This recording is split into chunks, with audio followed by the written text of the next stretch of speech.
Ya, oke. Assalamualaikum warahmatullahi wabarakatuh. Selamat siang. Salam sehat sejahtera buat kita semua.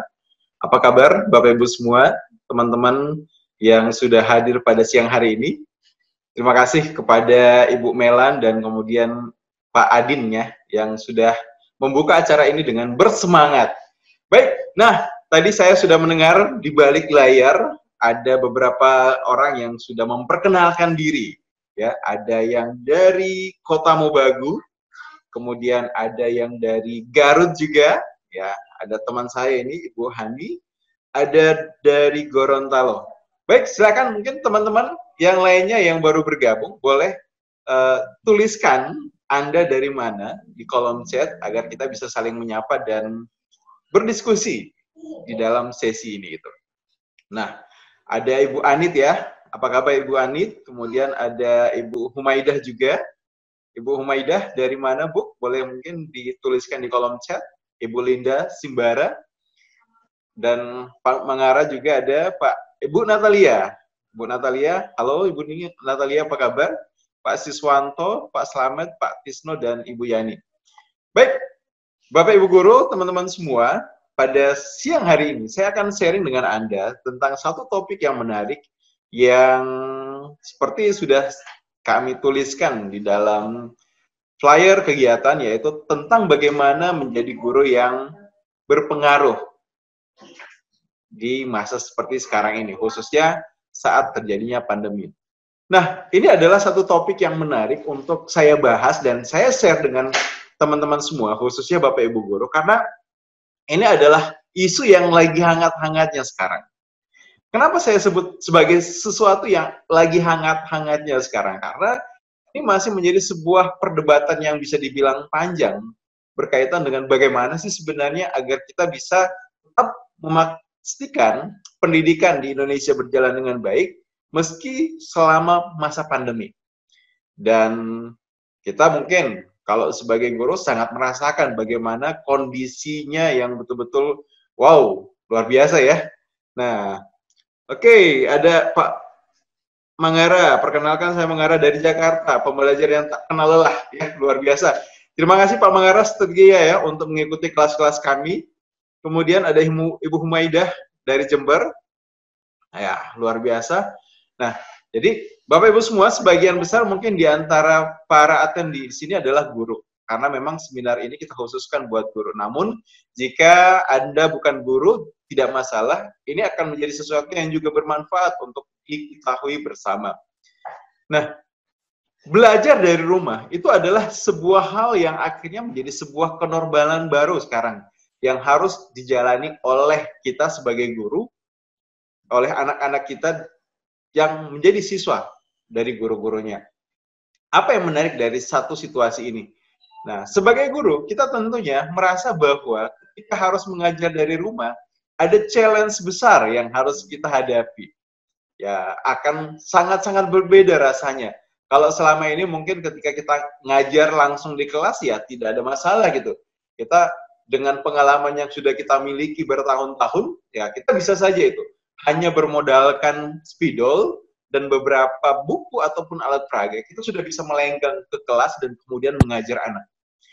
Di kelas, kita bisa mengendalikan kelas dengan sangat-sangat baik, karena kelasnya bisa kita kondisikan itu.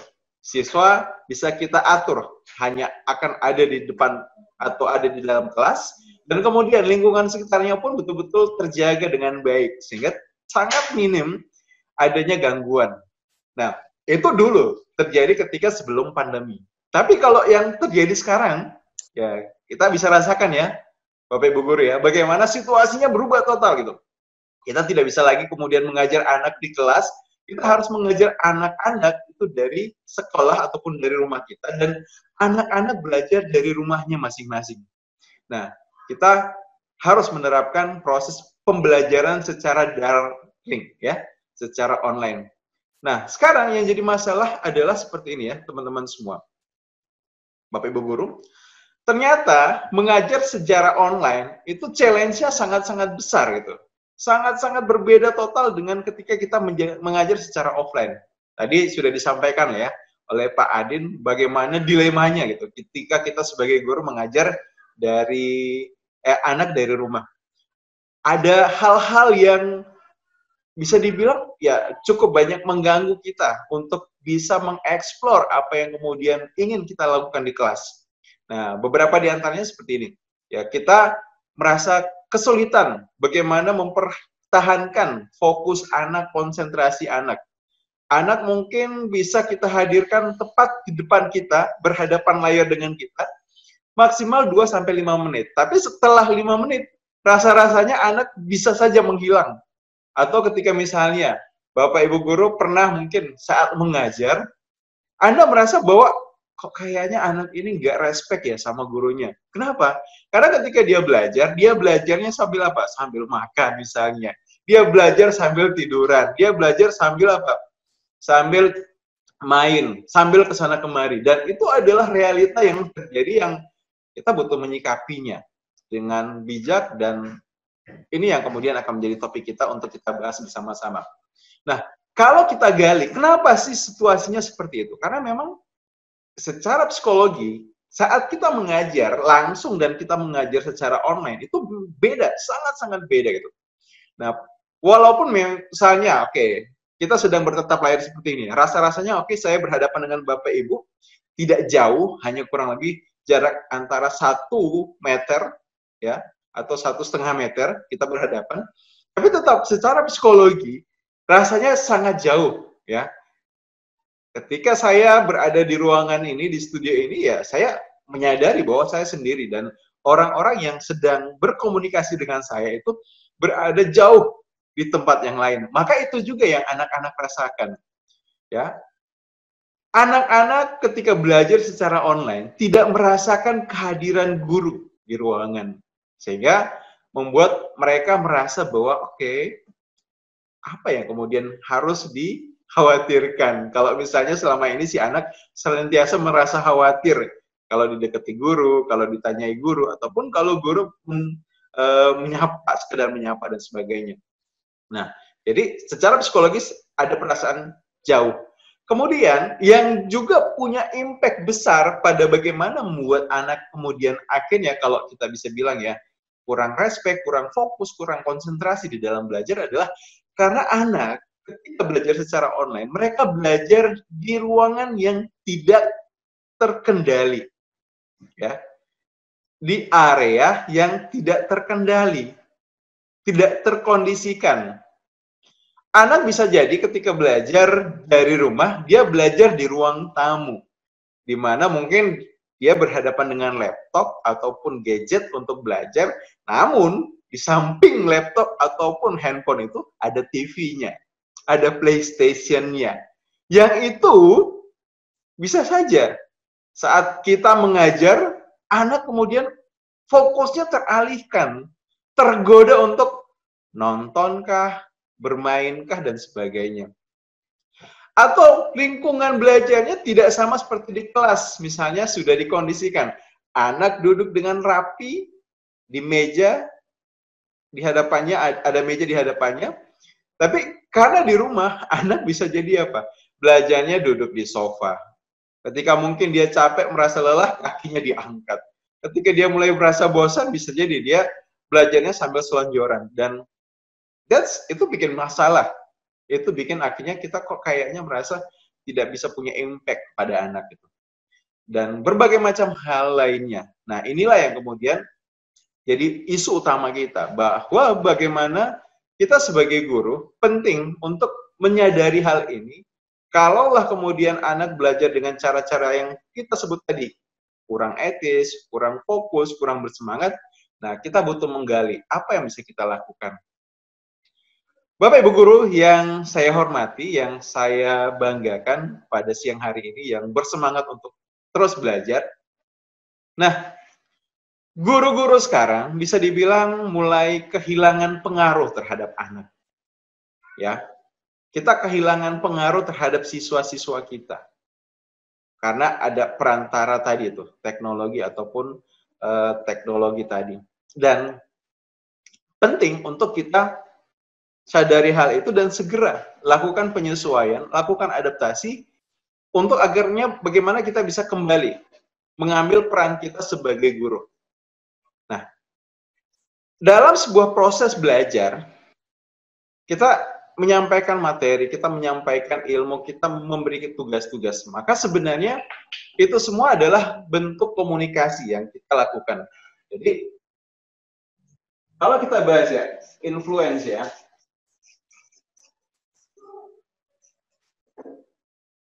Oke. Pengaruh ya, misalnya pengaruh. Nah, apa sih yang sebenarnya bisa membuat kita punya pengaruh lagi terhadap anak? Maka pengaruh itu sesungguhnya apa? Tidak lain merupakan hasil dari sebuah proses komunikasi.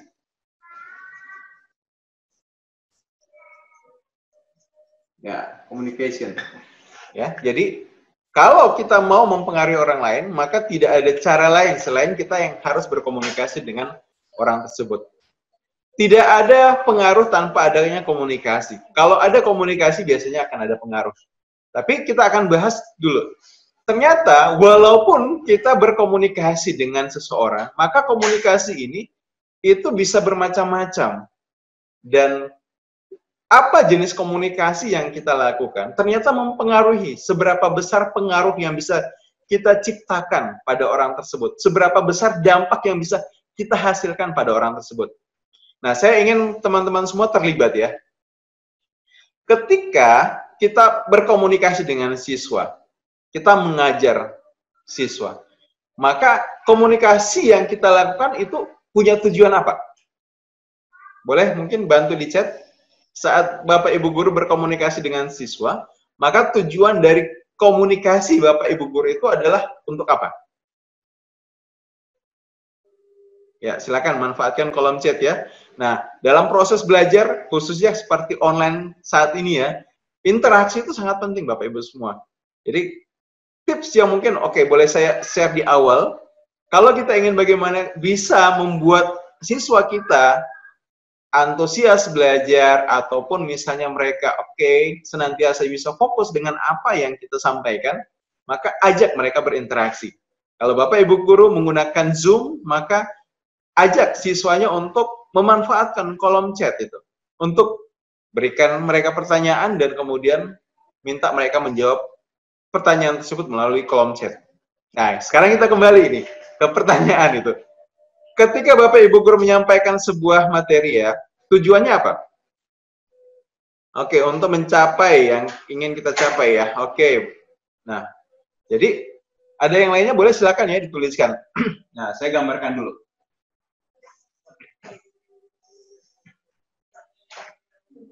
Ada 4 bentuk atau 4 tujuan dari komunikasi.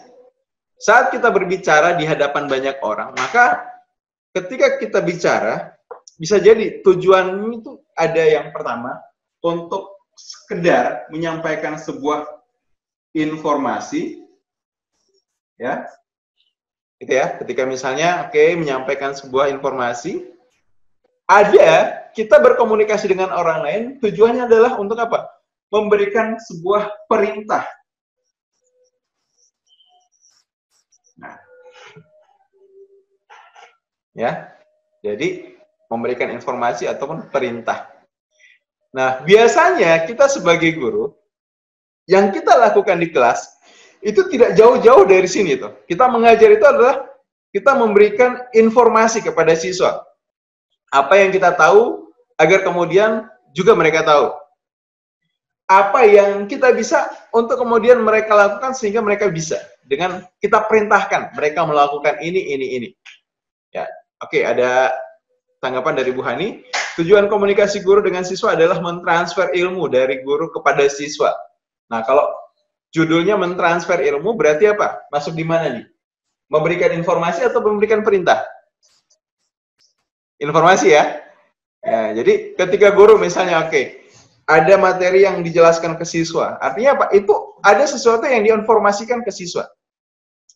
Ketika misalnya guru memberikan tugas, perintah, nah maka yang terjadi adalah guru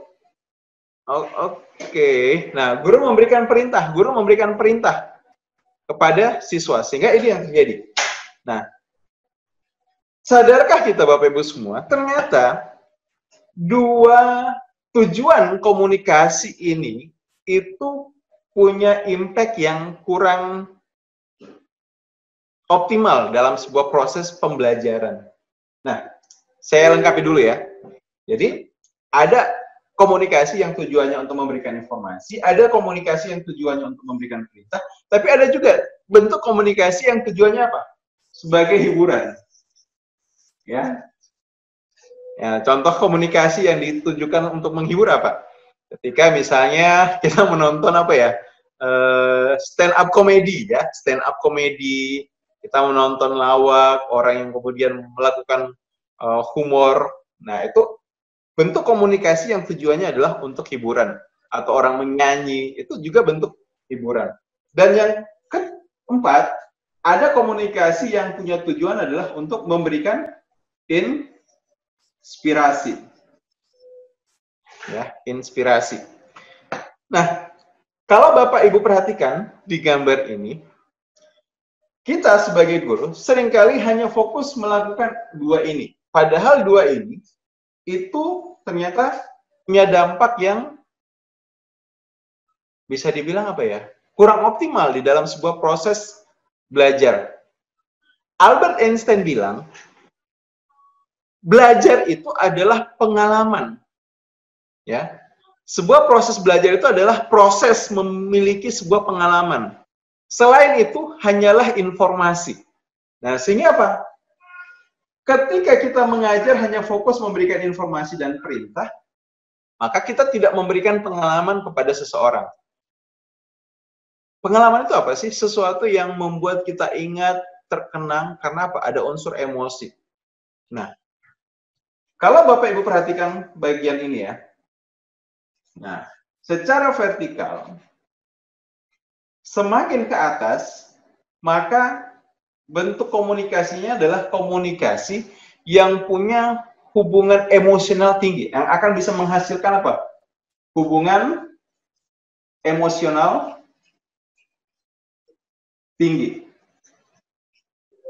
Nah, contoh, kalau kita sebagai guru sekedar ngasih informasi dan ngasih hiburan ke anak, kira-kira guru yang mana yang paling disukai? Yang ngajar hanya sekedar ngasih mata pelajaran atau ngajar tapi sekaligus bikin siswa senang? Yang mana yang paling disukai siswa? Ayo, kira-kira. Bu Yani, Pak Hani, kalau misalnya kita di kelas, kira-kira yang bikin senang ya, Pak Slamet ya? Wah, anak-anak itu senang kalau misalnya gurunya bisa bikin senang itu. Pokoknya lebih heboh lah dari sulit. Pokoknya lebih keren lah dari Atta Halilintar. Lebih bersemangat dari Mario Teguh. Siapapun itu. Nah, jadi sebuah pembelajaran yang maksimal itu adalah pembelajaran yang ketika dia bisa menciptakan hubungan emosional yang tinggi. Nah, komunikasi yang bisa menghasilkan hubungan emosional yang tinggi itu adalah ini. Ketika komunikasi ditujukan untuk menghibur dan menginspirasi. Semakin jauh ke bawah, maka ini akan membuat apa? Semakin siswa itu tidak suka kepada kita. Jadi, kalau saya gariskan seperti ini ya. Nah, semakin ke atas itu semakin membuat siswa suka. Semakin ke bawah semakin membuat siswa tidak suka terhadap kita. Pengaruh nggak? Suka tidak sukanya siswa terhadap kita? Pengaruh. Kenapa? Karena proses belajar yang menyenangkan itu akan membuat penyerapan informasinya, penyerapan materi akan jauh lebih optimal. Nah, sekarang, kalau diagram, ya, di diagram ini, semakin tinggi maka hubungan emosional semakin tinggi, maka sebaliknya, kalau semakin ke bawah, itu hanya akan menciptakan hubungan emosionalnya semakin rendah. Kemudian yang kedua, semakin ke kanan, ya, ini akan menciptakan aksi semakin besar dibandingkan semakin ke kiri. Jadi, kalau kita misalnya ingin siswa kita mengerjakan apapun yang kita inginkan, maka semakin kita gunakan yang ini, mereka akan semakin melakukan. Tapi kalau misalnya kita gunakan yang hiburan atau informasi, mereka cenderung tidak melakukan. Jadi ini tanpa aksi, ini penuh dengan aksi. Nah, jadi ini diagram awal saja ya, Bapak Ibu guru yang butuh kita ketahui. Nah, sehingga dari sini kita akhirnya jadi paham kalau kita mau menginfluence siswa, mempengaruhi siswa untuk misalnya terlibat aktif di dalam kelas kita, bersemangat di dalam belajar, maka kita butuh pastikan komunikasi yang kita bangun di kelas ataupun ketika pembelajaran online adalah komunikasi ini yang menginspirasi. Ya, yang menginspirasi. Ya, kita tidak bisa lagi mengandalkan sekedar memberi informasi ataupun perintah. Kalau dulu mungkin iya itu, anak-anak diantarkan ke sekolah selama sekian jam, mereka tidak ada pilihan untuk melarikan diri, tidak bisa melarikan diri dari kelas hingga mungkin proses pembelajaran selesai. Tapi karena mereka sudah ada di rumah, ya maka kita tidak punya kontrol. Ada satu meme yang menarik yang menyebutkan bahwa di zaman kita dulu ya, Bapak Ibu guru, kalau kita misalnya mau bolos, yang kita lakukan apa? Kita jalan pelan-pelan keluar dari kelas, kemudian menyusuri pagar sekolah, ngelompat dari pagar, yes, kita akhirnya bisa bolos. Nah, itu dulu butuh usaha, butuh effort. Kadang-kadang harus pelan-pelan, harus diam-diam, jangan sampai ketahuan sama penjaga sekolah, sama guru, sama kepala sekolah. Tapi kalau sekarang anak-anak bolos, itu lebih mudah, lebih simpel. Caranya gimana? Caranya cukup di-mute suaranya, plus kameranya dinonaktifkan. Anak-anak sudah bisa bolos itu. Nah, jadi betapa mudahnya, kemudian kita kehilangan kontrol. Nah, kita kembali ke sini ya. Jadi, kalau kita ingin bagaimana menjadi guru yang menginfluence, maka yang kita butuhkan adalah kita harus belajar mengubah pola komunikasi kita dari sekedar memberikan informasi, tapi bisa menginspirasi. Dari sekedar memberikan perintah, tapi bisa menginspirasi. Dari sekedar menghibur anak, tapi bisa menginspirasi. Nah, sekarang pertanyaannya, bagaimana agar kita sebagai guru tetap walaupun misalnya dalam kondisi belajar secara online ataupun jauh dari siswa, kita bisa menginspirasi mereka. Ada dua hal yang bisa kita lakukan. Yang pertama adalah kita bisa menggunakan ya cara-cara yang itu membuat mereka sangat nyaman dengan kita. Ya. Kalau anak sudah nyaman dengan gurunya, maka apapun yang dikatakan, disampaikan oleh gurunya, itu membuat mereka apa? Merasa nyaman. Yang kedua, Bapak Ibu guru bisa gunakan apa? Dalam konten-konten yang Bapak Ibu ajarkan, selipkan hal-hal yang itu bisa men-trigger emosi, bisa memicu emosi, atau sesuatu yang sifatnya emosional. Sehingga apa? Membuat mereka akhirnya dari awalnya merasa bahwa hubungan ini dalam hubungan yang emosi rendah, bisa akhirnya punya emosi yang tinggi.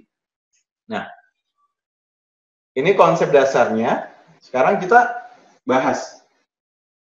Kalau kemudian agar bisa menjadi seorang guru yang bisa menginspirasi, kita butuh mengubah cara pendekatan kita, maka apa yang butuh kita lakukan? Untuk bisa menginspirasi siswa, nah, untuk bisa menginspirasi siswa, ataupun menginfluence ya siswa, maka ada dua hal yang kita butuhkan. Siswa ataupun ya misalnya kita itu akan mudah terinfluence oleh paling tidak dua hal. Pertama, kita kalau percaya pada seseorang, maka orang itu bisa mudah mempengaruhi kita. Kedua, kalau kita merasa bahwa interaksi kita dengan orang itu ada manfaat, maka kita akan sangat mudah untuk dipengaruhi. Kalau satu di antara dua ini tidak ada, maka biasanya apa? Pengaruhnya kurang. Contoh misalnya seperti ini. Kita percaya pada seseorang, tapi interaksi kita dengan dia itu tidak memberikan manfaat buat kita. Makanya mungkin kita akhirnya tidak tertarik untuk kemudian terpengaruh oleh orang ini. Sebaliknya, kalau misalnya kita dapat manfaat dari orang tersebut, namun kita tidak percaya pada dia, maka tentunya kita tidak akan mudah terpengaruh oleh orang itu. Sehingga catatannya buat Bapak Ibu guru, agar kita bisa menjadi guru yang berpengaruh, kita butuh pertama, buat siswa percaya kepada kita. Kedua, pastikan siswa tahu bahwa mereka akan mendapatkan manfaat ketika mereka berinteraksi, belajar dengan kita. Nah, sekarang caranya bagaimana? Untuk bisa membuat siswa percaya kepada kita, yang kita bisa lakukan yang pertama adalah bangun kesamaan terlebih dahulu. Manusia itu akan sangat mudah percaya pada orang yang dia anggapnya sama dengan dia itu. Ya. Kita misalnya, oke, sesama orang yang pakai kostum bola misalnya Barcelona, ketemu dengan orang lain walaupun orang baru pakai kostum Barcelona, kita langsung ngerasa ada trust nggak di situ? Kita langsung ngerasa itu adalah teman dekat kita. Dibandingkan ketika dia misalnya gunakan kostum Real Madrid. Kok bisa? Kita belum pernah ketemu dengan orang itu, tapi kok kita langsung ngerasa, oh ini teman saya, oh orang ini bisa dipercaya. Karena tadi ada kesamaan. Nah, begitu juga di kelas, Bapak Ibu semua. Penting kita bangun kesamaan dengan siswa. Agar apa? Mereka trust pada kita. Nah, banyak hal yang kadang-kadang tidak kita perhatikan ketika kita mengajar. Yang terjadi adalah seperti ini. Guru kadang-kadang menganggap bahwa yang penting saya menyampaikan apa yang saya harus sampaikan tanpa peduli kemudian apakah kesan yang ditangkap oleh siswa itu nyaman buat si siswa. Melalui apa? Misalnya, ya kadang-kadang ketika ngajar guru tidak memperhatikan bagaimana tampilan layar dirinya ketika siswa melihat. Tampilan layarnya seperti apa? Misalnya, apakah wajah kita sebagai guru itu terlihat cerah, terlihat jelas oleh siswa atau tidak? Kalau misalnya siswa melihat kita di layar dan karena kita tidak memperhatikan pencahayaan ketika kita sedang mengajar, yang terjadi adalah wajah kita gelap karena misalnya kita mengajarnya dengan cara membelakangi jendela, terjadi backlight, maka ini sudah membuat apa? Siswa merasa tidak percaya. Muncul untrust itu. Tidak percaya pada siswa. Hal lainnya yang juga banyak terjadi. Kadang kita merasa bahwa ya sudah, yang penting apa yang mau saya sampaikan saja tanpa kemudian memperhatikan bagaimana posisi kamera. Ada guru yang misalnya mungkin ketika ngajar yang dilakukan adalah ya pakai laptop, kemudian laptopnya diletakkan di bawah di meja dan mengajar posisinya seperti ini. Nah, ketika Anda mengajar siswa dengan posisi misalnya laptop Anda, kamera Anda berada di bawah, maka ini sebenarnya adalah satu cara yang membuat orang tidak nyaman ketika berkomunikasi dengan Anda. Kenapa? Karena ibaratnya apa? Kita ngobrol sama siswa, siswa itu akan melihat kita itu sebagai raksasa besar dan melihat mereka dari atas seperti ini. Ya, itu tentu adalah sesuatu yang tidak nyaman kepada siswa. Sehingga apa? Jangan heran, Bapak Ibu.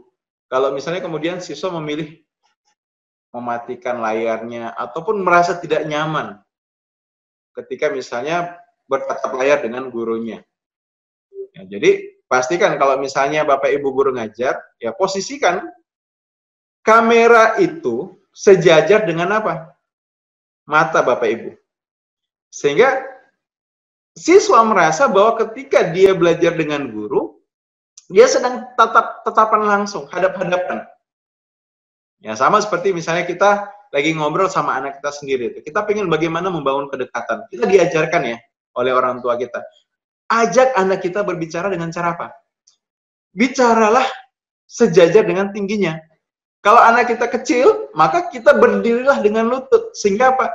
Posisi kita bisa sejajar dengan anak, mata kita ketemu mata dengan anak, dan disitulah akhirnya anak merasa, oke, orang ini bisa dipercaya.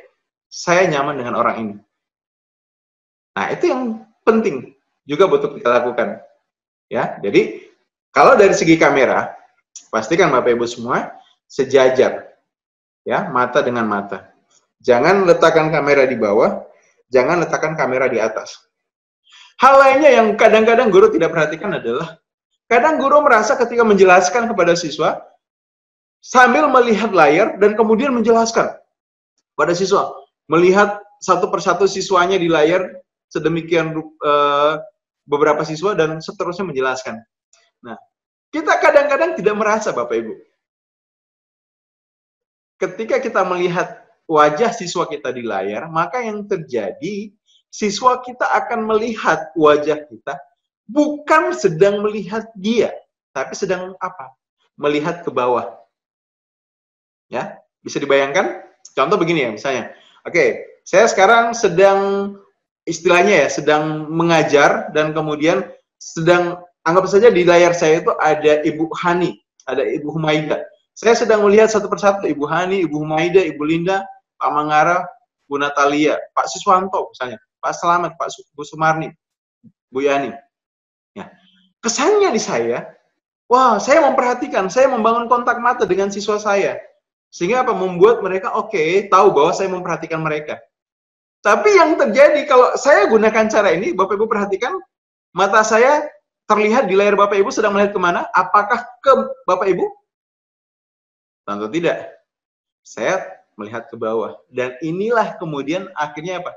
Membuat kontak kita ketika berkomunikasi dengan anak-anak itu bisa putus. Ya, bisa putus. Sehingga tipsnya apa?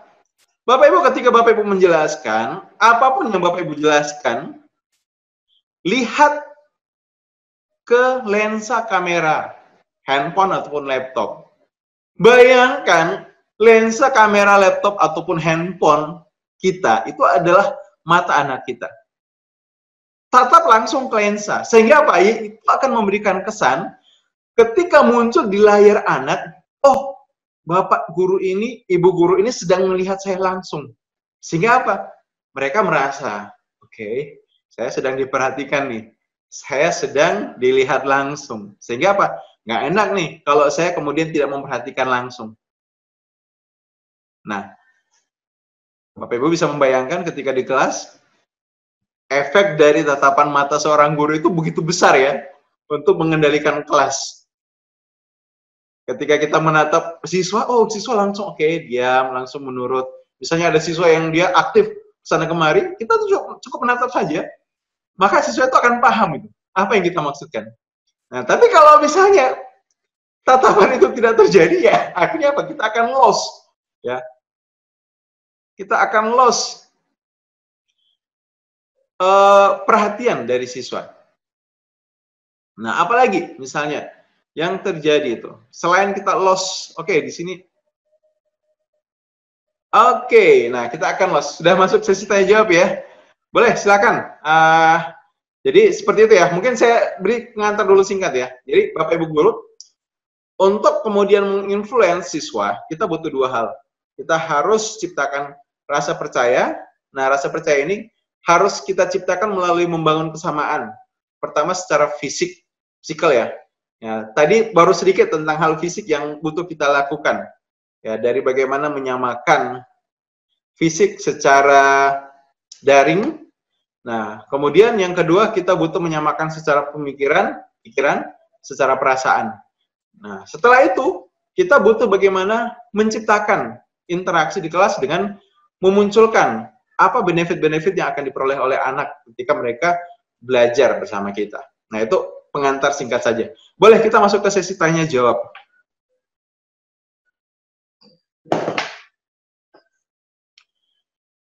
Oke, silakan Pak Adin. Oh, dari Bu Yani. Oke, tidak bisa full screen ya.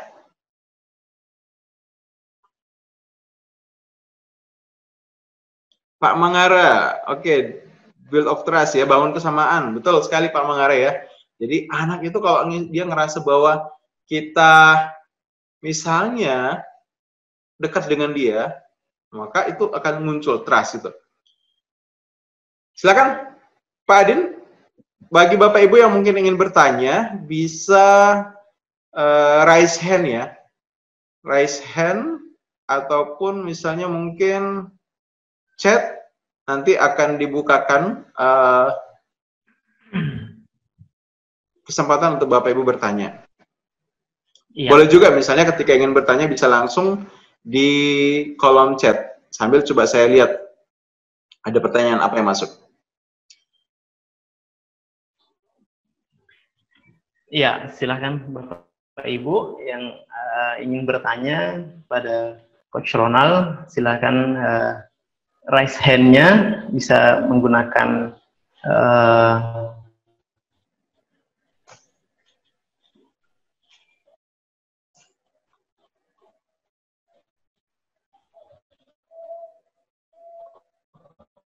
Oh, ada pertanyaan. Bu Yani ya, Bu Yani, silakan. Bapak Ibu.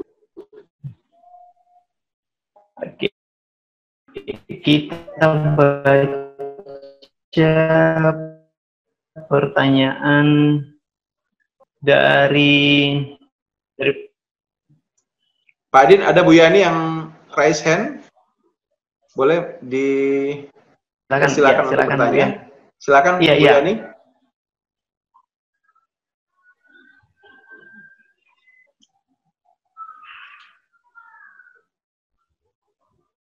Oh, Pak Yani. Mohon maaf, Pak. Pak Yani. Pak Yani, di unmute dulu speakernya, Pak. Oh ya, terima kasih. Ya. Bisa kedengaran Pak ya? Yani. Mohon maaf ya. Saya bertanya soal yang pertama, tidak apa-apa. Berhubungan dengan rasa percaya. Iya. Apa itu sama dengan membentuk rasa nyaman kepada para siswa?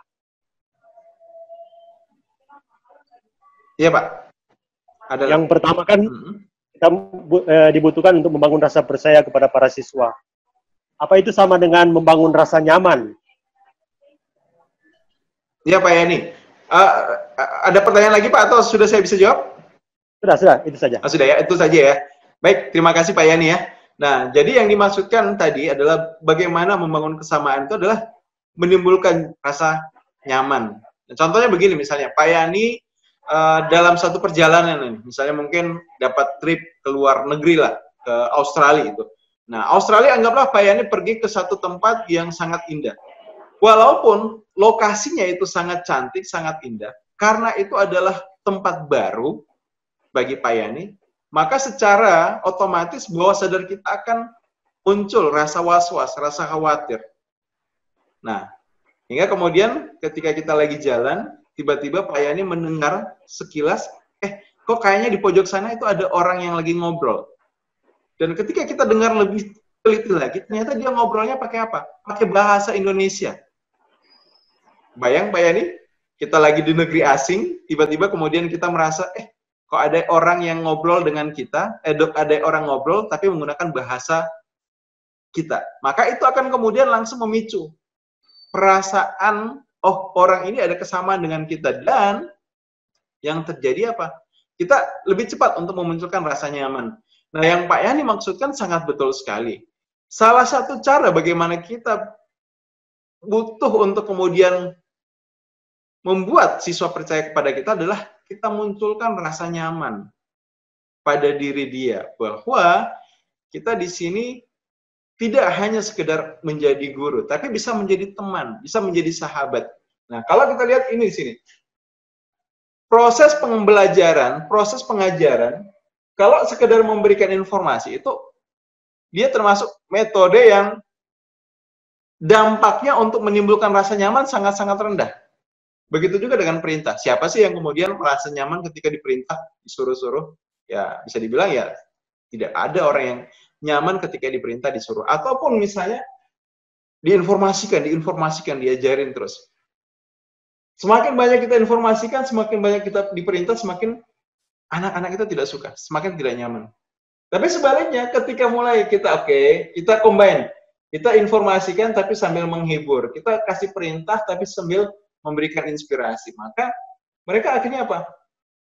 Muncul hubungan emosional yang lebih tinggi dengan anak-anak. Mereka akan jauh lebih nyaman, mereka akan jauh lebih welcome dengan kita, dan ketika sudah nyaman, maka akan jauh lebih mudah bagi kita untuk mengajak mereka. Jadi betul sekali Pak Yani bahwa sama seperti menciptakan kenyamanan. Nah, atau sederhananya, tipsnya ketika misalnya, oke, Bapak Ibu ketika mau mengajar, pastikan dulu, anak-anak dibuat nyaman dulu. Misalnya, sebelum mulai kelas, Bapak Ibu sesuaikan nih, anak-anaknya itu senangnya kira-kira lagu apa. Ya, jadi sebelum kelas dimulai mungkin Bapak Ibu putarkan dulu misalnya lagu yang anak-anak sukai. Maka mereka akan nyaman dengan kita. Atau misalnya kita lakukan research itu. Oke, di kalangan anak-anak ini mereka lagi senang bahas apa sih? Oh, ternyata mereka lagi senang bahas misalnya album barunya Blackpink gitu. Misalnya kita adalah guru SMP ataupun SMA. Nah, walaupun kita bukan penggemar Blackpink, tidak suka dengan Blackpink ataupun brand Korea, tapi kita search itu. Kita search, kita tahu, oh iya lagu barunya ini ya. Oh, ada berita terbaru seperti ini ya. Jadi pas ketika misalnya sebelum kelas dimulai, kita infokan, oke, adik-adik semua sebelum kita belajar, silahkan kondisikan tempat kalian belajar senyaman mungkin. Kalau butuh minum, siapkan minuman, buku-buku, peralatan disiapkan memang, dan pastikan tidak ada gangguan. Nah, sambil kalian mempersiapkan, kita putar dulu satu lagu ya. Putarlah lagu tersebut, misalnya lagu baru Blackpink, maka saya sangat yakin tuh, mereka langsung, wah, Pak Guru saya keren, Pak Guru saya, wah, tahu selera kita, wah, senang. Akhirnya mereka sudah nyaman dengan kita. Ya, kalau bahasa iklan zaman dulu ya, kalau Pak Mangara mungkin masih ingat ya, kesan pertama begitu menggeda. Selanjutnya terserah Anda. Ya, seperti itu ya. Terima kasih Pak Yani untuk pertanyaannya. Masih ada pertanyaan lagi? Satu lagi ya. Ya, masih ada pertanyaan dari Bu Natalia. Ya, Pak, bagaimana cara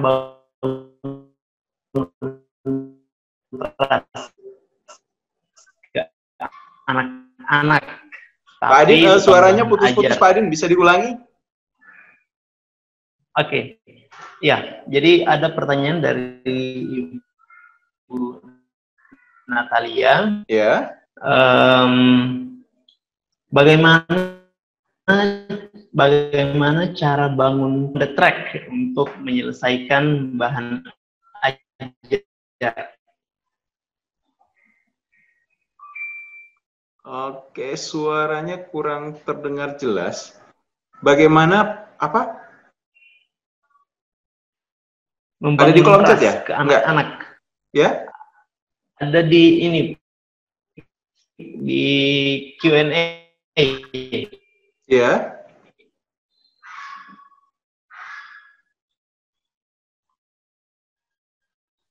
Di Q&A, oke. Bagaimana cara ketika menyelesaikan bahan ajar? Bagaimana cara bangun trust ke anak-anak, tapi tetap bisa on track untuk menyelesaikan bahan ajar. Nah, ini satu challenge buat kita ya, Bapak Ibu guru semua. Sebenarnya, kita butuh mengubah paradigma kita di dalam proses belajar.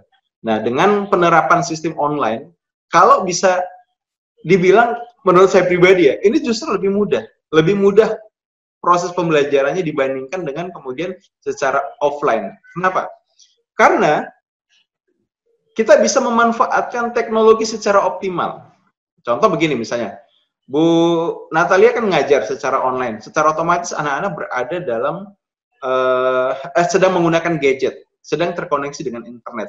Maka Bu Natalia ketika misalnya pengen bagaimana ngajar itu enak, enjoy, tapi tetap on track untuk menyelesaikan bahan ajar, Bu Natalia bisa kemas. Coba kemas bagaimana agar tujuan-tujuan pembelajaran di hari itu bisa tercapai dengan anak-anak tetap enjoy dengan memanfaatkan teknologi.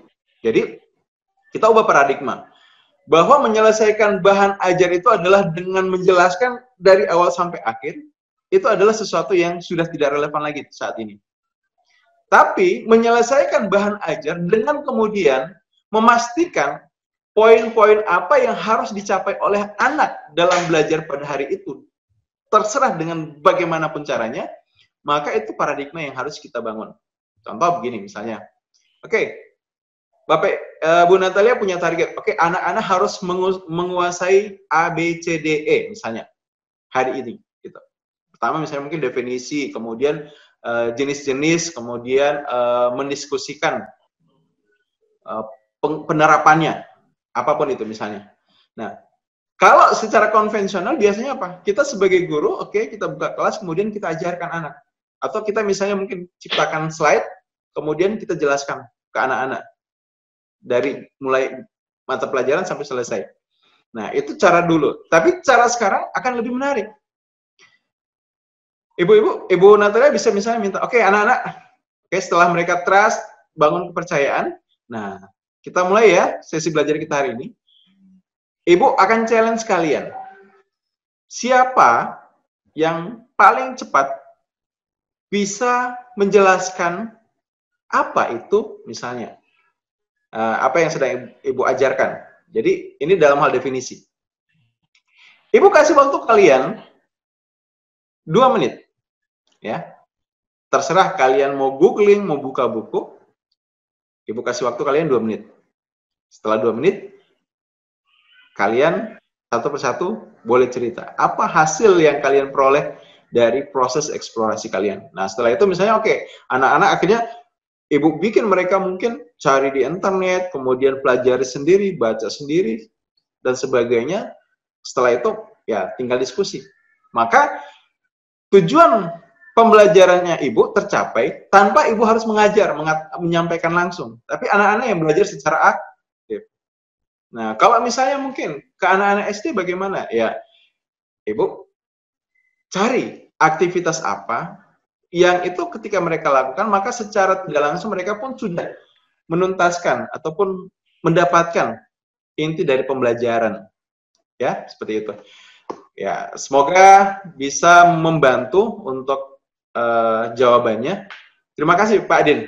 Nah, Bapak Ibu semua, saya sangat sadar bahwa sesi kita sangat-sangat terbatas, banyak hal yang sebenarnya bisa kita butuh diskusikan, butuh kita perdalam.